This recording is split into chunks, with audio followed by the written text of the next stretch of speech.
৯ বছর ধরে চট্টগ্রাম ওয়াসার বিলের টাকা আত্মসাৎ করে আসছে একটি চক্র। গ্রাহকের অভিযোগে 2 কম্পিউটার অপারেটরকে থানায় সোপর্দ করেছে প্রতিষ্ঠানটি। প্রাথমিক তদন্তে ওয়াসার কর্মকর্তা-কর্মচারী ছাড়াও 4টি ব্যাংকের কর্মকর্তারাও জড়িত বলে দাবি ওয়াসার। তবে থানায় দায়ের করা অভিযোগে ওয়াসার কম্পিউটার অপারেটর ও ব্যাংক কর্মকর্তাদের যোগসাজশে উল্লেখ করলেও ব্যাংকে দেয়া চিঠিতে আর্থিক অনিয়মের কথা উল্লেখ করেনি ওয়াসা। আকরাম হোসেনের রিপোর্ট, ছবি তুলেছেন রতন দাস।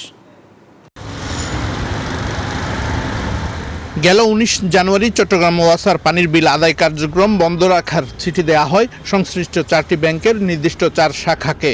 এর পরদিন টাকা আত্মসাতের অভিযোগে ওয়াসার কম্পিউটার অপারেটর আজমির হোসেন ও মিঠুন দাসকে থানায় সোপর্দ করে সংস্থাটি। অনুসন্ধানে জানা যায় 2016 সাল থেকে চলা অনিয়ম ধরা পড়ে চলতি বছর। ওয়াসার কমার্শিয়াল ম্যানেজার বলছেন, আর্থিক অনিয়মের কথা উল্লেখ করে সংশ্লিষ্ট ব্যাংকগুলোকে চিঠি দেয়া হয়েছে।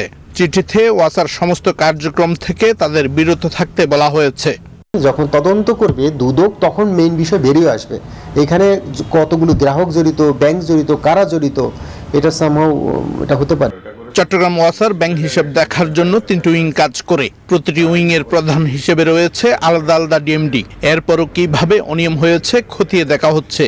সরাসরি আমরা এফআইআর করতে পারি না, এটা দুদক স্যাংশন করবে এবং দুদকের আইনে যা বলা আছে, আমরা সমন্বিত জেলা কার্যালয় আছে চট্টগ্রামে, ওখানে ইনফর্ম করেছি এবং দুদকের যিনি বিজ্ঞ আইনজীবী আছেন তাদের আইনগত পরামর্শ নিয়ে আমাদের যতটুকু করণীয় সেটা আমরা করেছি।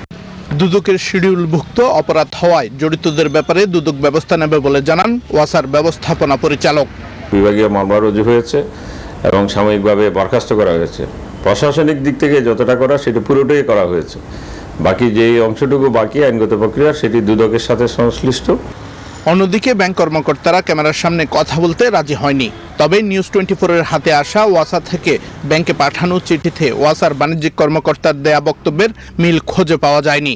সংশ্লিষ্ট ব্যাংক কর্মকর্তারা বলছেন, চট্টগ্রাম ওয়াসার নিজস্ব সফটওয়্যারে বিল সংগ্রহ করে সংশ্লিষ্ট ব্যাংক, যে সফটওয়্যারের পুরোপুরি নিয়ন্ত্রণ ওয়াসার হাতে। যদি ব্যাংক কর্মকর্তারা জড়িত থাকে তাহলে লেনদেন স্থগিতের চিঠিতে কেন উল্লেখ করা হয়নি, প্রশ্ন ব্যাংক কর্মকর্তাদের। আকরাম হোসাইন, নিউজ 24, চট্টগ্রাম।